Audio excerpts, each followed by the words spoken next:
Hello बच्चों, क्या हाल है। आज हम लोग ट्रिप्लिकेट और सब ट्रिप्लिकेट रेशियो के बारे में देखने वाले हैं। डुप्लिकेट रेशियो तो आप लोग देख चुके हैं। जब आपके पास कोई एक रेशियो होता था a/b, तो अगर हम एंटीसीडेंट का स्क्वायर करके कॉन्सिक्वेंट के स्क्वायर से डिवाइड कर देते थे तो फिर वो डुप्लिकेट रेशियो हो जाता था।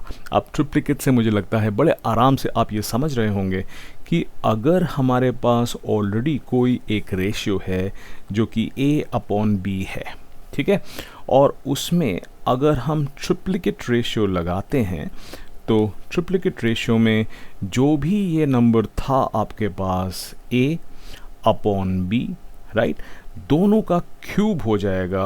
और in other words we can say that we will have a cube divided by b cube.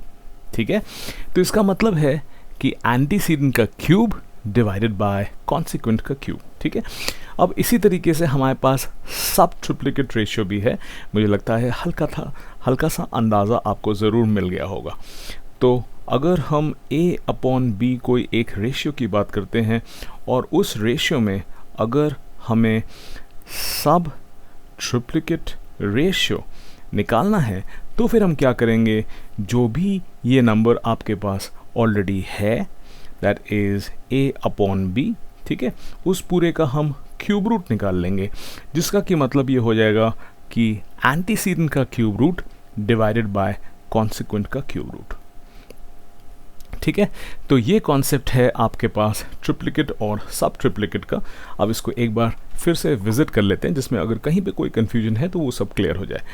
देखिए, आपको ये दिया हुआ है कि ट्रिप्लिकेट रेशियो वो होता है अगर a/b पहले से ही आपके पास एक रेशियो है, तो अगर हमें ट्रिप्लिकेट रेशियो उसका निकालना है तो वो हो जाएगा a/b का होल क्यूब, और in other words a cube upon b cube, मतलब एंटीसीडेंट का क्यूब डिवाइडेड बाय कॉन्सिक्वेंट का क्यूब। ठीक है, और अगर आप सब ट्रिप्लिकेट रेशियो की बात करेंगे तो अगर आपके पास ऑलरेडी a/b है तो सब ट्रिप्लिकेट रेशियो इस रेशियो का हो जाएगा a/b whole raise to the power 1/3, जिसको कि हम लिख सकते हैं a raise to the power 1/3 divided by b raise to the power 1/3।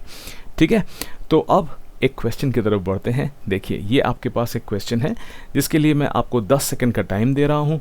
आप लोग इसको पॉज करके थोड़ा और एक्स्ट्रा टाइम ले लेना और उसके बाद आप लोग देखना कि इस सम को आप कर पा रहे हैं कि नहीं। अगर नहीं कर पा रहे हैं तो ऑब्वियसली मैं तो खड़ा ही हूँ मदद के लिए। फिर आप सोल्यूशन को देखोगे और एक सेकंड रिवीजन जो मैं देता हूँ आपको सोल्यूशन का, वो भी ज़रूर देखना।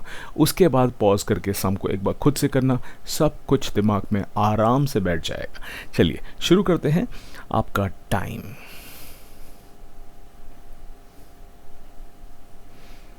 मुझे लगता है आप लोग एकांत में बैठे होंगे जहाँ पे भी कोई डिस्टर्बेंस नहीं है, ना ही कोई फ्रेंड्स रिलेटिव्स का, ना ही पेरेंट्स, ना ही ब्रदर्स सिस्टर्स, राइट। और उसके बाद आप लोग ज़रूर एक टेबल और चेयर में बैठे होंगे जिसमें कि आपको पूरे कॉन्सेंट्रेट होके फोकस करने का मौका मिलता है, और उसके बाद पेन और कॉपी से आप आराम से अच्छी तरह से नोट्स भी ले सकते हैं और सम को दोबारा कर सकते हैं। पर अगर आप ऐसा नहीं करोगे तो ऑब्वियसली धीरे धीरे आपको लेज़ी फील होगा और धीरे धीरे आप लेट जाओगे। ठीक है, it's always best to study in a table and chair and you keep your spine straight, so automatically what will happen is your focus will be maximum. ठीक है, चलिए अब इस सम की तरफ हम लोग बढ़ते हैं।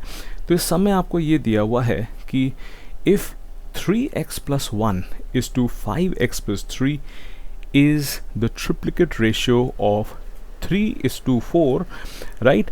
Then what can we say is we have 3x plus 1, right, जो लिखा हुआ है, और अगर हम इसको डिवाइड करें कि वो हो गया आपके पास 5x plus 3, तो ये दिया हुआ है कि इज़ द ट्रिप्लिकेट रेशियो, मतलब ये ऑलरेडी ट्रिप्लिकेट है।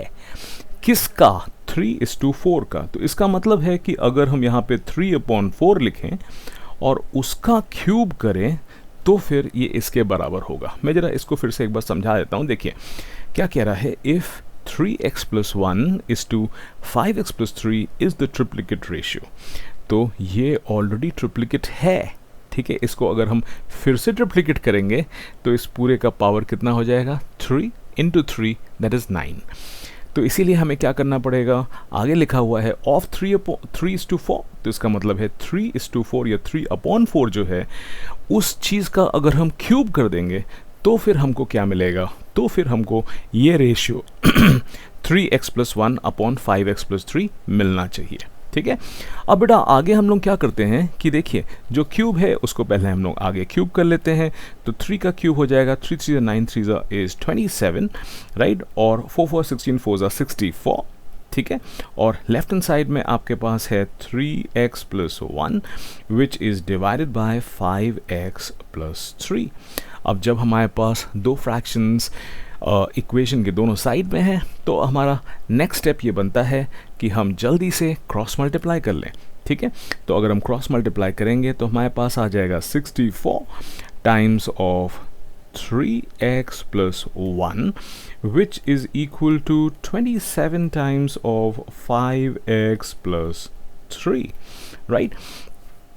ये हमने क्रॉस मल्टीप्लाई कर लिया। अब इसके बाद हमें मल्टीप्लाई करना है, पर मल्टीप्लाई करते टाइम आपको हमेशा ही थोड़ा सा दिमाग से करना चाहिए, क्योंकि जैसे ही आप मल्टीप्लाई करोगे तो चीज़ें बड़ी हो जाएंगी और बड़ी चीज़ों को कैलकुलेट करने में टाइम भी लगता है, सिंप्लीफाई करने में भी टाइम लगता है। तो इसीलिए हम इसमें थोड़ा सा अकल लगाएंगे। हम क्या करेंगे कि सबसे पहले हम सारे नंबर्स को लेफ्ट हैंड साइड में ले आएंगे। ठीक है, तो आपके पास यहाँ पे हो गया 64 टाइम्स ऑफ, देखिए 3x है जब हमने मल्टीप्लाई किया। ठीक है, प्लस आपके पास 64 है और पहले राइट हैंड साइड को लिख लेते हैं फिर लेफ्ट हैंड साइड में ले जाएंगे, is equal to 27 times of 5x आपके पास हो गया। ठीक है, प्लस आपके पास हो गया 27 टाइम्स ऑफ 3। ठीक है, अब देखिए जो x वाले टर्म्स हैं उसको एक साइड में कर लेते हैं, तो आपके पास 64 टाइम्स ऑफ 3x है। ठीक है, और उसमें से हम सब्सट्रैक्ट कर देंगे 27 टाइम्स ऑफ 5x। ठीक है, अब ये देखो हमने कोई मल्टीप्लिकेशन नहीं किया है क्योंकि हो सकता है कुछ चीज़ें कट जाएं और चीज़ें सिंपल हो जाएं। अब राइट हैंड साइड में आपके पास आ जाएगा 27 टाइम्स ऑफ 3 और उसमें से आप सब्सट्रैक्ट करोगे 64। ठीक है, अब इसके आगे आपको क्या करना है कि लेफ्ट हैंड साइड में अगर कुछ कॉमन दिख रहा है तो उसको बाहर कॉमन निकाल लेना है। तो हमें दिख रहा है कि यहाँ पे हमारे पास 3 जो है वो कॉमन है, सो हम लिखेंगे यहाँ पे स्टेप टेकिंग 3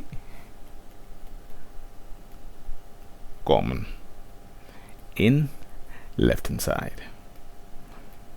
आप अगर छोटे छोटे स्टेप्स लिखते हो तो ऑटोमेटिकली टीचर को समझ में आता है कि आप क्या कर रहे हो और आपके मार्क्स मिलने की प्रोबेबिलिटी बढ़ जाती है।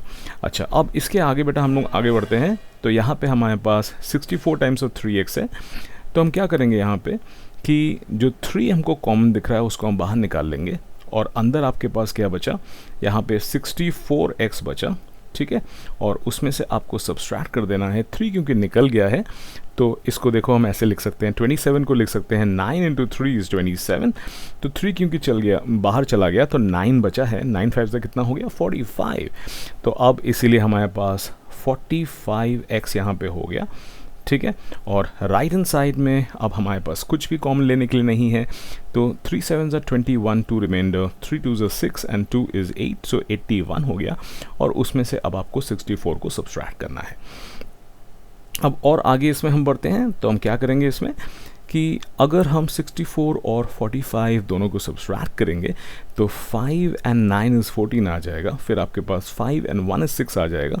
तो ये हो जाएगा आपके पास 3 टाइम्स ऑफ 19x। ठीक है, और राइट हैंड साइड में हमारे पास क्या हो जाएगा, 4 and 7 इज़ 11 हो जाएगा आपके पास। ठीक है, और फिर 7 + 1 इज़ 8, तो 17 हो जाएगा। तो x हमारे पास क्या बन जाएगा, x बन जाएगा हमारे पास 17, राइट। और डिनोमिनेटर में बच्चों क्या आ जाएगा, डिनोमिनेटर में हमारे पास आ जाएगा 3 × 19, राइट। इसको हम आगे और सॉल्व करेंगे तो x कितना बन जाएगा, x अब आपके पास बन जाएगा यहाँ पे 17, right, which will be divided by 3 9s is 27, 2 remainder, 3 1 3, 3 and 2 is 5, 57. सो 17/57 ये आपके पास फाइनल आंसर हो जाएगा और यही x का वैल्यू है। ठीक है, तो अब इस क्वेश्चन को मैं एक बार फिर से अच्छी तरीके से समझा देता हूँ, और कहीं पे कोई डाउट है तो पूछने में ज़रूर आप कमेंट्स में लिख सकते हैं, पर मैं पूरी तरह से कोशिश करूँगा जिसमें कोई भी एक भी डाउट ना बचे। ठीक है, देखिए मैं कितना सैक्रिफाइस कर रहा हूँ। देखो मेरे पास यहाँ पे चाय और बिस्किट्स आ गए हैं, पर बिना चाय पिए मैं आप लोगों को ये सवाल बता रहा हूँ, तो क्रेडिट है ना। तो थम्स अप ज़रूर देना मुझे, जिसमें कि आपको लगे कि सही में ये सर तो अच्छे हैं। और उसके अलावा एक चीज़ और, आज ये टीचरों का जन्मसिद्ध अधिकार है कि इस दिन ना पढ़ाएं, क्योंकि आज टीचर्स डे है, पर फिर भी आज मैं आपको ये लेक्चर दे रहा हूँ जिसमें कि कुछ आपका नुकसान ना हो, धीरे धीरे आप मैथ्स में आगे प्रगति करते रहें। ओके, चलिए लेट्स कंटिन्यू द डिस्कशन।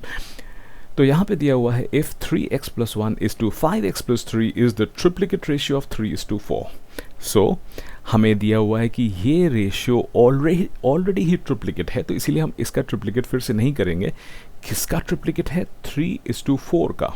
तो इसका मतलब है 3:4 का अगर हम क्यूब कर दें तो ऑब्वियसली ये बन जाना चाहिए, है ना। तो इसीलिए हमारे पास ये इक्वेशन बन गया है।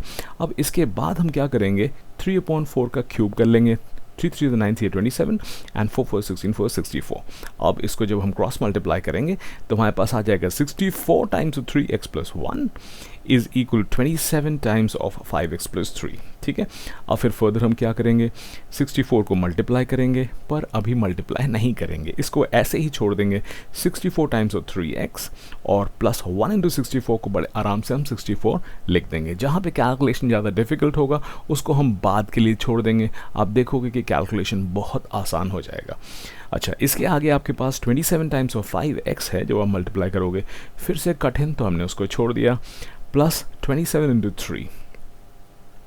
अब आगे हमने क्या किया कि जो x वाले टर्म्स थे उसको एक साइड में कर लिया। देखो 64 टाइम्स 3x और जो 27 टाइम्स 5x है उसको एक साइड में कर लिया, और फिर इन दोनों में आपको दिख रहा है कि क्योंकि हम 27 को 9 × 3 लिख सकते हैं, तो यहाँ पे 3 एक कॉमन लिया जा सकता है।